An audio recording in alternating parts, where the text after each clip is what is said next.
Hello everyone, स्वागत छ तपाईँहरूलाई मेरो भिडियोमा। म चाहिँ भर्खर फ्री भएर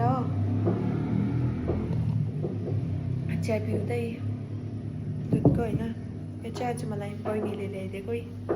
कस्तो क्युट बुन देख्छ उसले चाहिँ, यस्तोहरू बनाउँछ हो।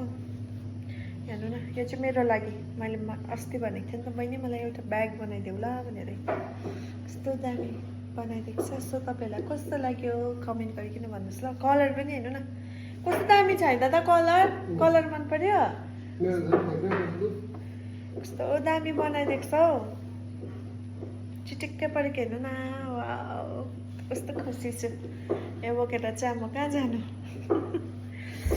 बहिनीलाई पनि एकदम धन्यवाद छ। अघि बहिनीलाई थ्याङ्क यू पनि भन्नु पाइनँ, किनकि एकदम टु मच बिजी हुँदा चाहिँ उसले मलाई ल्याइदिएको थियो नि त हो।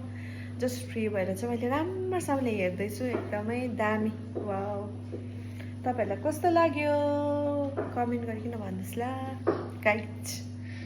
मेरो बहिनीले भनेको मैले आँखा पुरा हल्लाउँछ अरे यस्तो भन्दै। निहाले मलाई के भन्दै थियो, तैँले पुरा आँखा हल्लाउँछस् भन्दै थियो।